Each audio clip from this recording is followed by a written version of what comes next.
Another day, another dollar. No dollars, though. I was about to say, you get paid for this? No.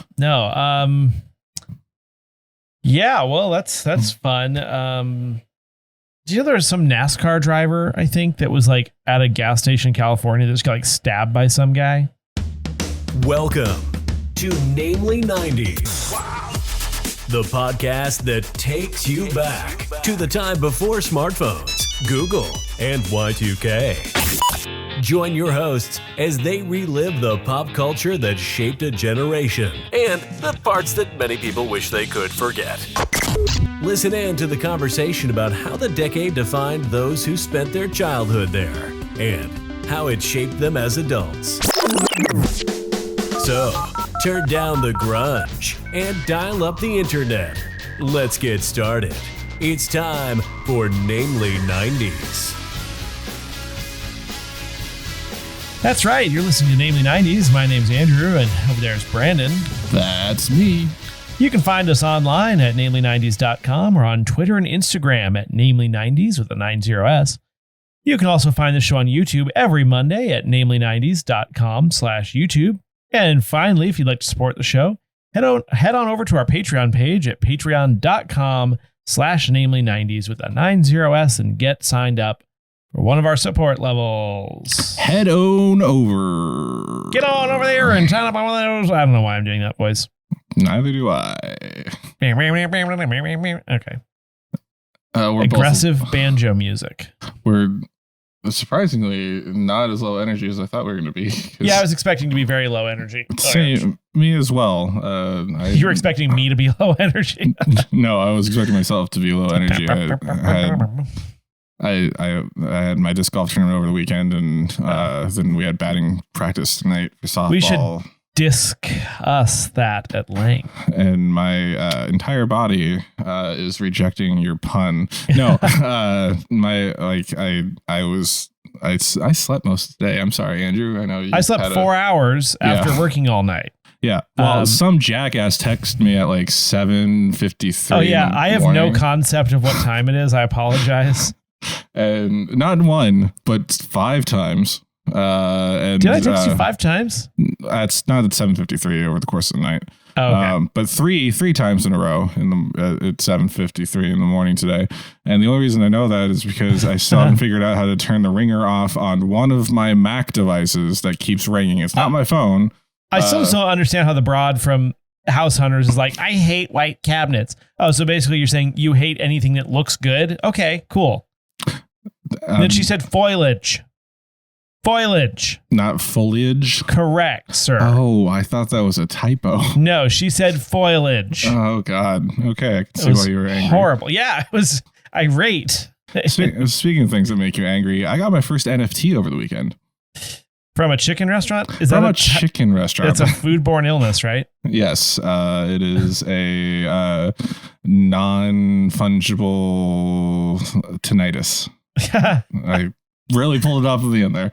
No, I got an NFT. So our third Hot Chicken restaurant opened in our town in the last 6 months over the weekend, and the first 100 customers got an NFT from them, which is like their membership card, which gives you 20% off. I was gonna say, like, so once you digest and poop out the chicken sandwich, do you then have to like flush it down a non-fungible toilet? Exactly. Is that how that works? And mine looks like it got pulled out of Squid Game. I'm going to call racism because they picked the ones that they sent to us, from what I understand. But no, I never wanted an NFT. I don't understand the point of NFTs. I'm sure there's many people out there that could tell us why it's an interesting way for digital artists to get money. And I prefer fungible tokens and allow their art to accrue value, but you could still just screenshot it. In fact, what I did was screenshot it and sent it to my local Discord and said, "Don't steal my NFT now." Yeah.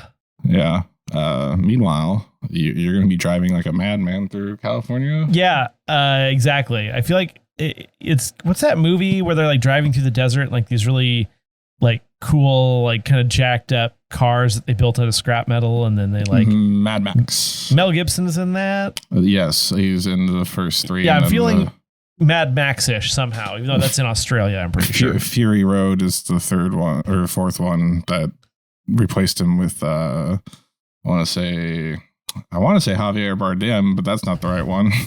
When in reality, I'll probably be driving 68 miles an hour and like Furiosa, casually passing people. It's 70 on I-5 through most of the I know, but I have a Grapevine. trailer, an empty trailer. And then hopefully I'm not stabbed by a lunatic at a gas station like that poor former NASCAR driver. I thought you were taking your a brand new truck now that you have. We are now, yeah. But you're still bringing a trailer. How big is this thing that you're getting? Well, I'm getting like 2 dressers, a bed frame, 2 nightstands, a mirror, and now apparently a fridge. Oh yeah, so when you come get the fridge, and I was like, I'm sorry, the what now? Yeah, please take our 40-year-old fridge. No, it's only 3 years old. Oh, snap. Nice. And then eventually it goes to Kayla's parents somehow, but until then it stays in our garage. So I guess I'll have the beer fridge for the neighborhood. Nice. But yeah, 4 days, 2 days down, 2 days back. It's going to be great. And you're leaving tomorrow morning? Yeah. Wow, we really should get through this episode. Yeah. Yes, indeed. But I mean, it should be at least 30 minutes, and we're only 5 minutes in. So, well, hopefully your dad is driving. We're splitting it. Yeah. But I mean, the fact if I get a full night of sleep tonight, I'll be all right because I slept 4 hours this morning. But yeah, sleeping in a hotel during the day, not easy. You do, yes. I was watching especially with all the sex workers. No, it's not that kind of. I was dozing off and on through. I'm not saying with you. I'm just saying there's loud noises on either side of the wall. Mostly children and banging vacuum cleaners. And then the one time I was by the laundry, but no, I was like, I was dozing through what I believe was a Dwayne Johnson movie marathon on TBS.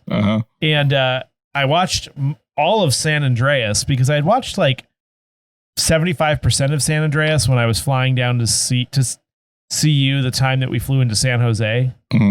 And it like cut off because the airplane landed and I never got to see the rest. Right. And then I'd seen the final scene of that movie because I like flipped through the channels and found it, but I've never seen the whole movie. So I finally watched the whole thing. Nice. And then another movie. Nice. It's a terrible movie. No, it's terrible. Central Intelligence is a 2016 Dwayne Johnson vehicle with Kevin Hart. It was really dumb, but it was also kind of funny. So I watched like the first quarter of that. So now I need to watch the other 3 quarters on an airplane, right? Or, next time you're sleeping in a hotel room. Yeah. Speaking of Dwayne The Rock Johnson, I didn't remember to review Thor: Love and Thunder last week, so I'm going to take the last 3 minutes of our chit chat. Oh, is he in that? No, he's not. Okay. But spoilers, there's a fun scene at the end where Taika Waititi's rock golem alien falls in love with another rock golem alien who's named Dwayne. Because he's a rock alien. The Rock. The Rock alien, yes. Maybe voiced by him in the future movies. Who knows? Certainly won't be Will Smith. Did you just try to do a Will Smith laugh on top of that? No, that was a 2.5 Men that's filmed in front of a live ostrich. Ha ha. Okay, that was better. Yes. So The Rock is doing DC movies as Black Adam, which sounds racist, but it's not.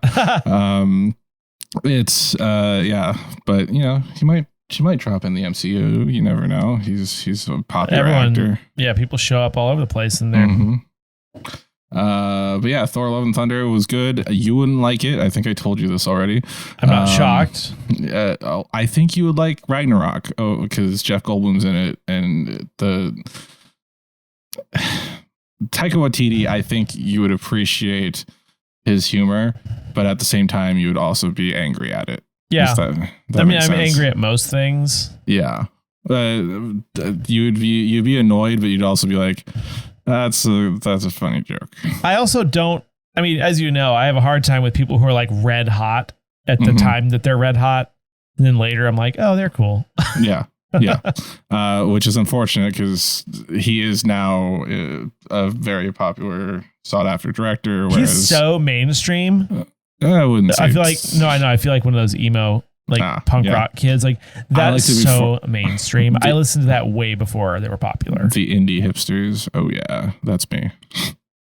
I've as I've said the words, I liked them before they were, and then I stopped and slapped myself. Then you stopped and like stroke your mustache, your handlebar mustache, and, like straighten your overalls. Do the little twisty thing with the beard oil, or not the oil, the whatever the grease is called. Tonic. Grease and tonic. No, beard conditioner. No, it's like a balm. Beard balm. Bag balm. Beard balm. Please do not put bag balm on your beard. Why not? It was good enough for a cow's udder. Oh, I was thinking the product to keep your pubes in check. Did you ever see the? Did you ever see the one? No, bag balm is from like farming for milking cows. But did you ever see the thing where it was like, have you ever had your girlfriend ask if she looks fat, and then you try to respond with no with like multiple O's, but then it corrects to moo? I haven't seen that one. Moo. Actually, at the tournament, someone like this might help you out in the future. He's like, so my wife was trying on a new dress, and she asked me, do I look fat? And I was like, oh, that's a really tough thing to answer. Whatever I say, will you not punish me for it? And his wife said yes, and he's like, I have a 2-day disc golf tournament, bye. Yeah. Wow. Yep. Well, does that cover our banter section? It does. We went over. Very good then. All right, moving into February of 1997. Why don't you tell us what was going on? Travel back with me, listeners, to February of 1997, because we are out of July episodes. On the 4th. Dang it, I'm going to have to edit that in now. On the 4th, O.J. Simpson was found liable in the civil case against him over the deaths of Nicole Simpson and Ron Goldman. On the 6th, Diane Blood, 32, in England, won the right to use her dead husband's sperm. Interesting. To impregnate herself. On the 9th, with the 167th episode of The Simpsons airing, it becomes the longest running animated series in cartoon history, beating out The Flintstones at the time. And seeing as it's still going, I'm pretty sure they still hold that record. Speaking of the sperm thing, I have to go back to that.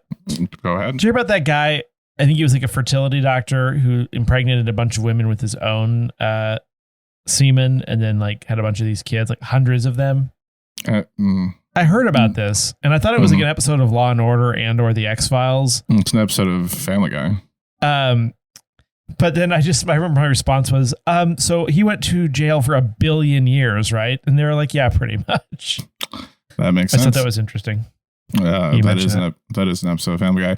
But this episode of The Simpsons is the one where Itchy and Scratchy. Yeah. The mouse and the cat that they fight. Yeah. This introduces Poochie, their third companion, the dog, voiced by Homer J. Simpson.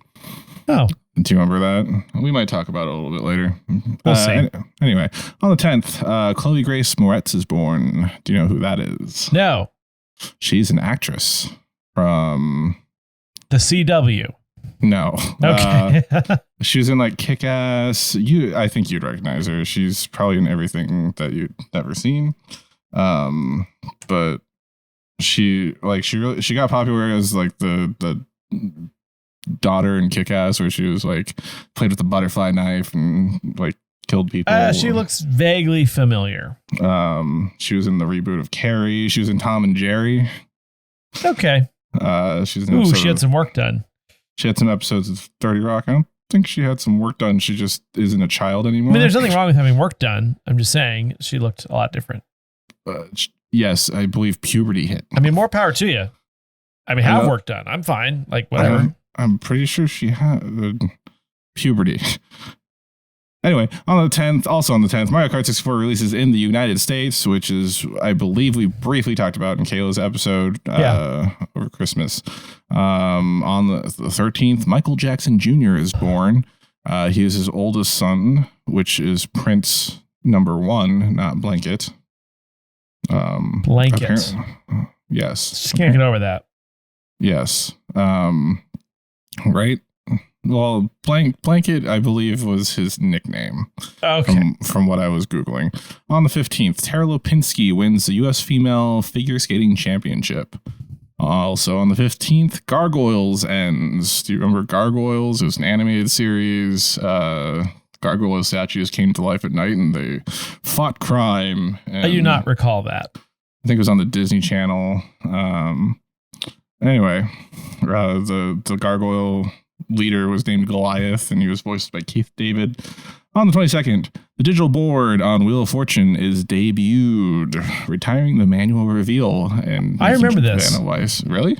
Yeah, she has to tap like the bottom corner, but I'm not sure if there's actually a button there or if they just like make it happen at the same time. But I think there might be a button. There probably is one now if there wasn't one before. Yeah. Also on the 22nd, Dolly the sheep, first cloned mammal, is announced to the world. Apparently someone brought a dog in that had been cloned. I didn't know that was like commercially available right now. I didn't know that was commercially legal.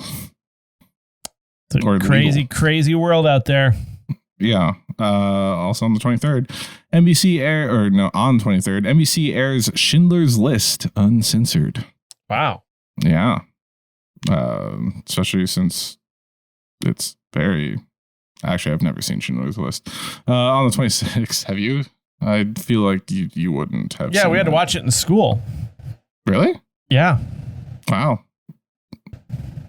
That surprises me that they allowed that. Imagine that movie was made today. It's like in the notes section of his phone. He was just like,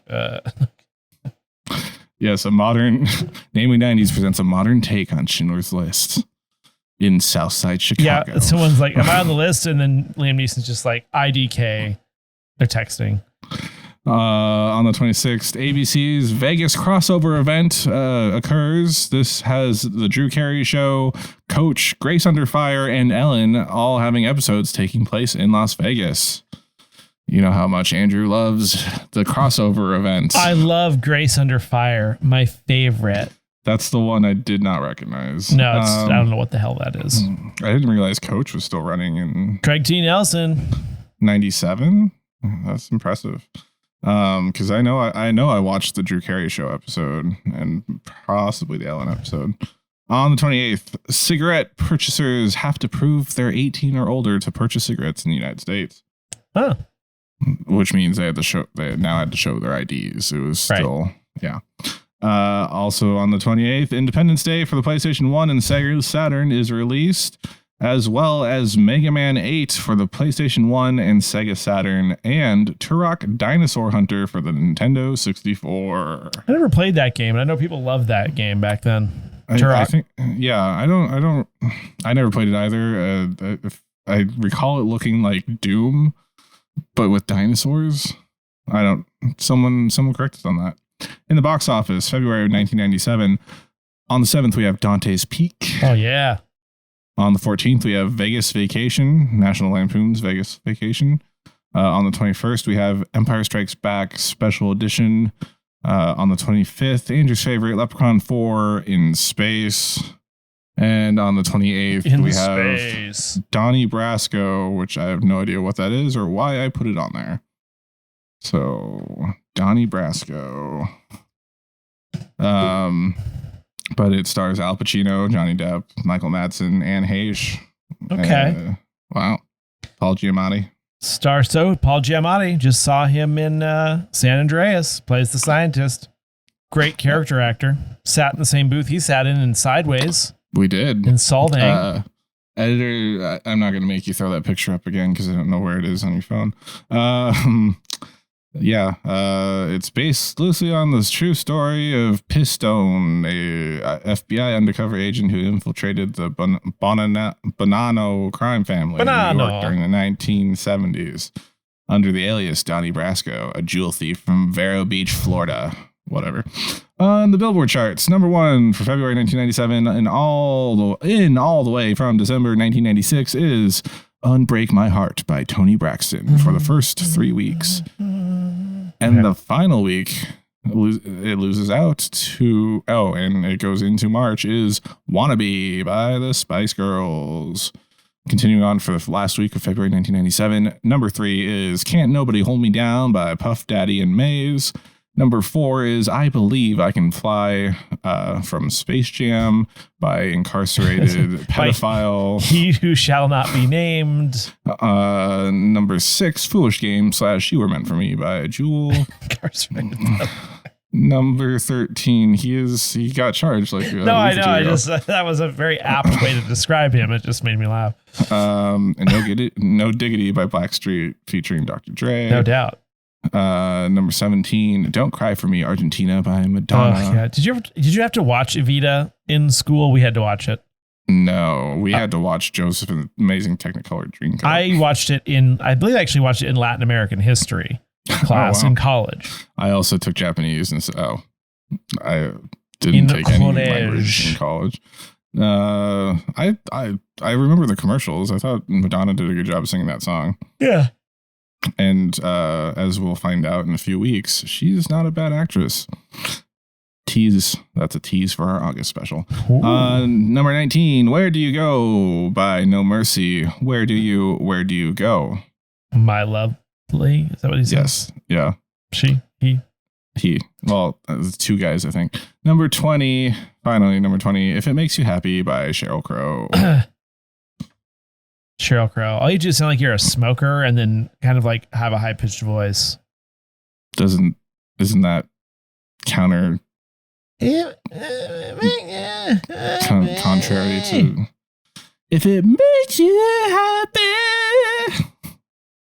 It's like the sun coming down. What is it? It's on Sunset Boulevard. That's a different song. No, I know. It's if it makes you happy, then why the hell are you so sad or something like that?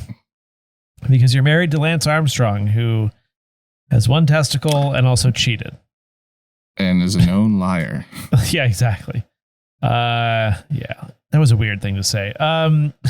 Sorry.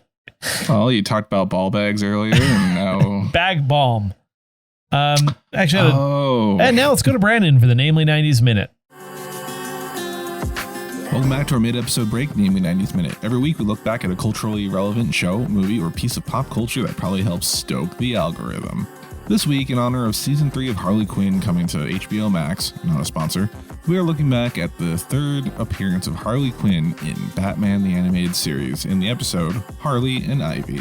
Harley and Ivy was the 47th aired episode from the first season of Batman the Animated Series. It begins with Harley and the Joker, voiced by Luke Skywalker, escaping in the Joker-mobile from Batman. As the Batmobile gains on them, the Joker barks orders, not listening to Harley's protests, and then blames his miscommunication and lack of listening on her after they barely escape. Back at their hideout, the Joker complains to his goons about his failed heist, prompting Harley to try to make light of it, which really pisses off Mr. J, and he kicks her to the streets. To prove her own worth, she heads off to steal the Harley Quinn diamond by herself, but as she's stealing it, the alarm is set off by an intruder in a different wing of the museum. Turns out Poison Ivy was stealing something from the botanic area of the museum, and Harley runs into her as Ivy is having trouble escaping due to some GCPD officers blocking the entrance. Pear incapacitates the officers with ease and escapes in Ivy's car to her hideout in abandoned housing over a toxic waste dump. Ivy gives Harley a shot to protect her from toxic and poisonous waste, which comes in handy later. The pair decide to go into crime together, to which they are quite successful at, with the media dubbing them the new queens of crime. Batman tries to hunt them down, but is at a loss for clues until he finds dirt at a crime scene that leads him to the waste dump and a reason to try out his new mask cowl with a filter on it. Meanwhile, the Joker is lost without Harley, although he might not realize she's gone. His lair is a mess and he can't even find his clothes. Finally learns that Harley is gone when a henchman shows a newspaper with the new queens of crime on it. Harley feels homesick, so she calls Mr. J in secret, and Joker traces the call to Ivy's house. The plots converge when Batman tries to surprise the woman and gets captured and tossed into a chemical waste pit. The ladies return to the house to find the Joker and his henchmen waiting for them, and when a fight breaks out, the henchmen use laughing gas on the ladies, which they're immune to now because of the shot Ivy gave Harley earlier. Harley and Ivy escape as Batman jumps into the fray, warning the Joker not to shoot because a stray bullet would cause the toxic waste dump to explode, which the Joker does anyway. Batman knocks the Joker out, drags him to safety in the Batmobile, and gives chase to the ladies, but instead they're captured by Officer Renee Montoya. The episode ends with the villains in Arkham Asylum and Harley hoping she could work things out with the Joker, and Ivy throwing mud in her face.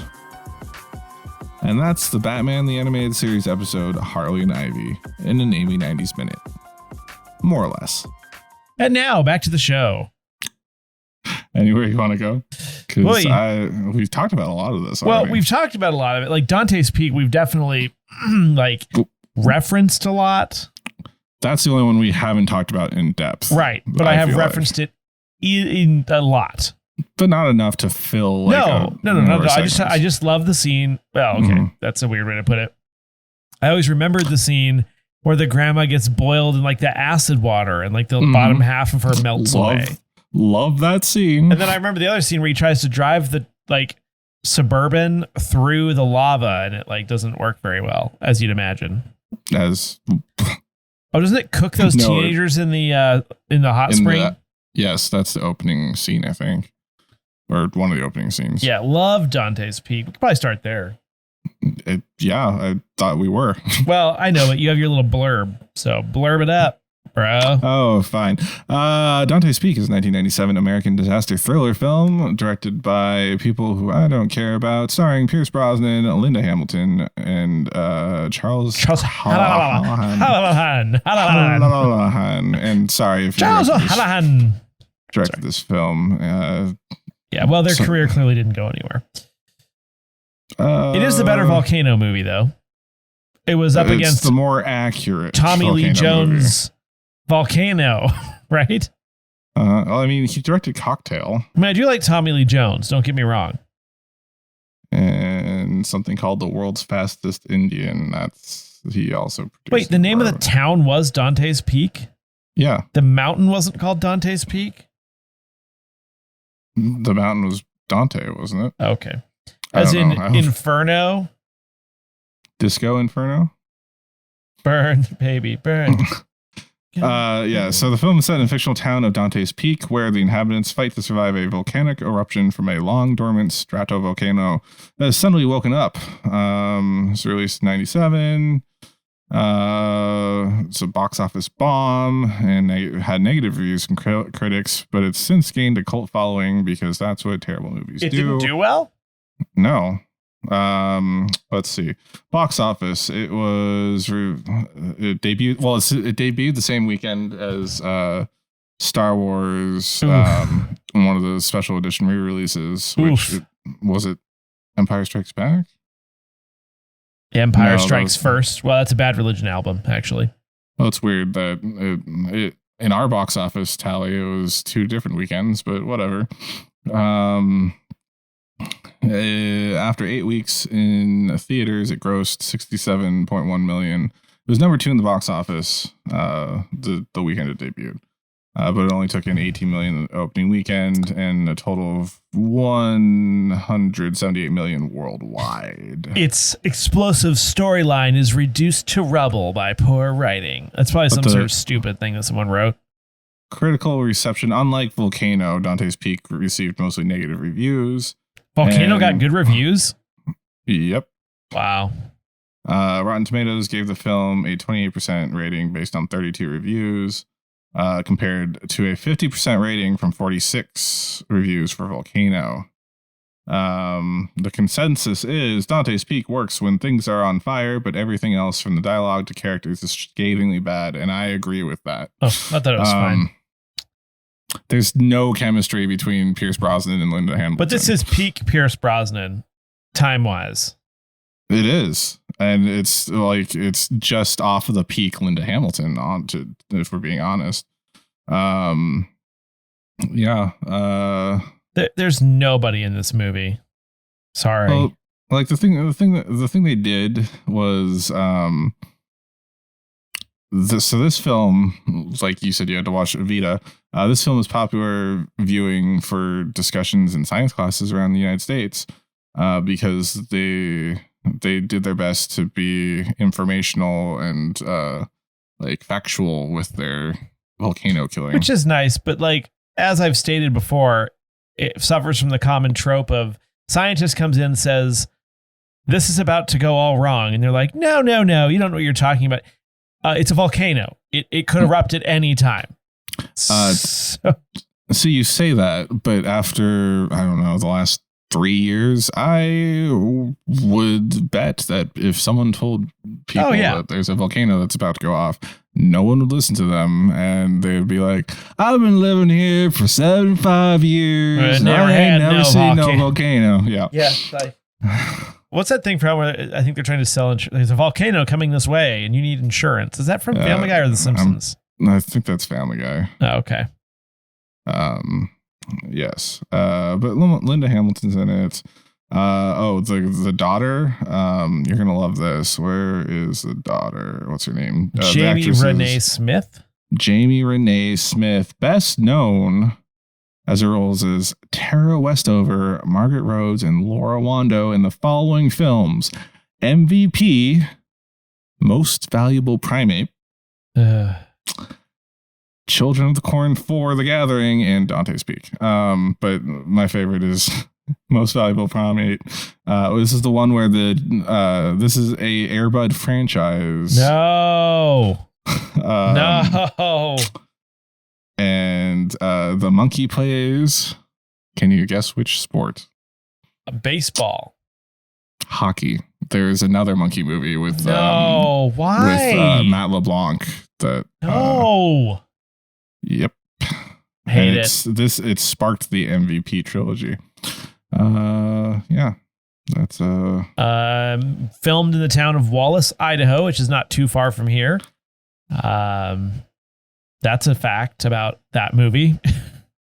I think you should tell us anything else that you like about Dante's Peak, because I don't recall seeing. I always thought it was cool because, the volcano starts doing crazy stuff, and the eruption stuff was cool. I don't know. I thought it was a decent movie. I don't like anything. Is that an endorsement? But I think I'm nostalgic for certain actors though. I just like Pierce Brosnan and stuff, so I'm gonna like most things he's in, because I associate him with being James Bond. True. I've talked about it before. I remember seeing the poster in the Everett Theater across from the mall, or not across from the mall, across from the Applebee's, or by the Applebee's. You remember that one? Yeah, absolutely. By the Arby's and I remember seeing a poster for it, and I was like, oh, that's interesting. I like that geologists actually liked the movie. Yeah, because they tried to be factually accurate. Which is why it was so goddamn boring. And why people instead enjoy things like Armageddon. They melted a senior citizen. That's something Andrew's always wanted. The thing with Armageddon that I saw that's kind of funny is why was it easier to train drillers to be astronauts versus training astronauts how to drill? And I think that's a fair point. I always come back to is, why are they wasting fuel doing barrel rolls in space? Don't want to close my eyes. How was that song? Right? Also, two space shuttles taking off from that small distance between each other would destroy each other. That was that Aerosmith song, right? That was in that movie. Yes, okay. That was because his daughter was the love interest for Ben Affleck. Okay, I'm sorry. I'll stop singing. Even when I dream of you. An entire podcast where we just sing that song. Yeah. Do you remember Itchy, Scratchy, and Poochie? No, I just remember Itchy and Scratchy. Didn't it always get morbid, or was that only during the Halloween episodes? No, it was every time they're on screen. Okay. I think it was a satirical commentary on violence in kids' cartoons. It was. And then Poochie was the, to make it updated and fresh, it was a meta commentary on the fact that people are like, oh, The Simpsons are going to get stale back in at 160 or season 8. They were thinking The Simpsons would get stale at season 8. It's now in season 32 or 33 this fall, I believe. But Poochie is best known as there's the clip from Poochie, because Homer starts getting a big head and inflated ego about being Poochie, and then starts to take over the show. The kids hate Poochie, and then they cut Homer from the show. They kill off Poochie, and they don't even animate it. They just like show him like being pulled up to the sky, and then it said, he's like, I have to go back to my home planet, and then it cuts to the title card to a title card that says, "Note: Poochie died on the way back to his home planet," and then it cuts back to Krusty. That's funny. Yeah. I think I do remember that somewhat. It's a classic. It's one of the more classic episodes from like that season, that range from season 6 to season 8. That's like peak Simpsons. Is that the same season range when Ned Flanders opens the left-handed store? I feel like that's one I really remember. I think the Left Emporium. Yeah. I think it was in that Leftorium. First appeared in When Flanders Failed, which was season 7. I do love that the people who listen to My Favorite Murder had dubbed themselves Murderinos, and that came from The Simpsons. Howdy ho, Murderino. It was on one of the Treehouse of Horror specials, I believe. Oh, sorry, that was season 3. My bad. But I mean, early Simpsons. It's all, yeah. And then just to cap it off, a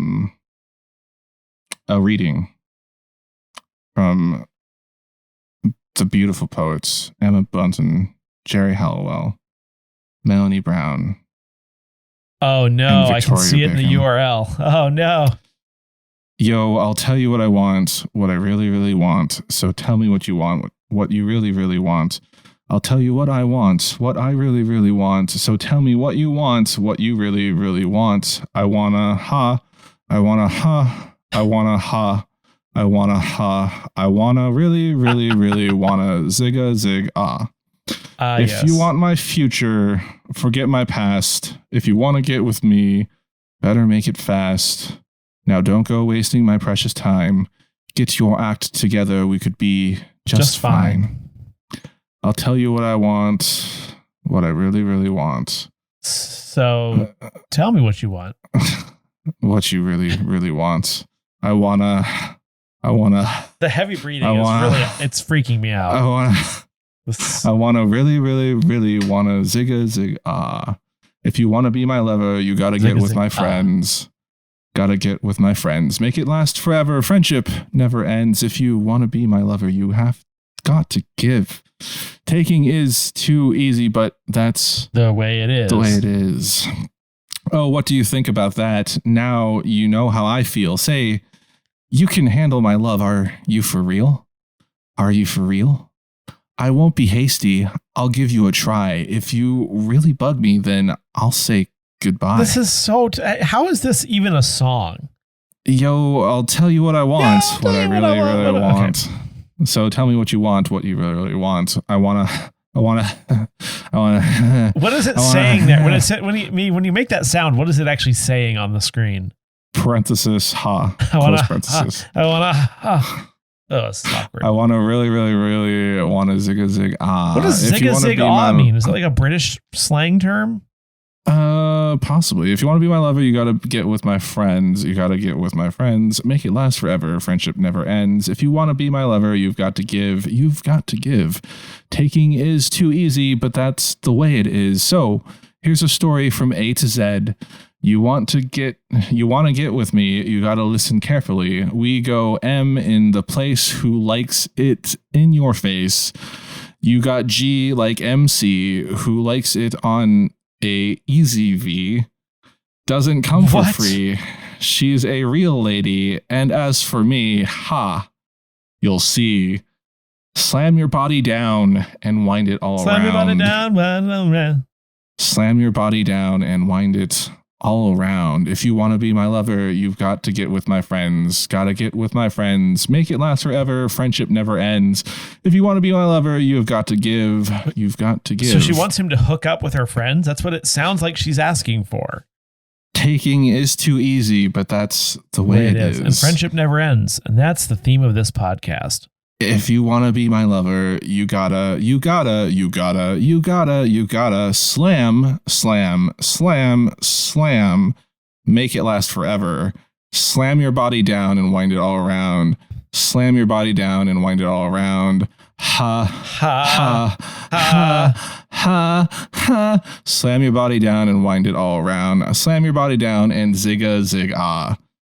If you want to be my lover. You always have to zig zig ah. That's important. I honestly do not know what I was saying for the last 4 minutes. Yeah, it's nonsensical. As with most music. Mm-hmm. Even Hanson's deeper than that. Wow. That's a bold claim. And that's it for this week's edition of Namely 90s. Remember, you can find new episodes out every Monday. Check the episode description for this week's supplemental Spotify playlist curated by yours truly. Find us on Twitter and Instagram at Namely90s with 90s, or find our personal accounts at bshwitty and at NamelyAndrew, and tell us what you want us to talk about on future episodes.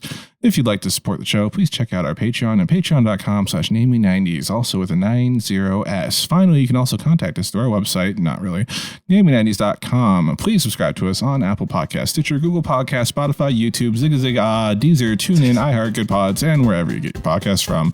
I'm Brandon, that's Andrew, and we'll catch you next time.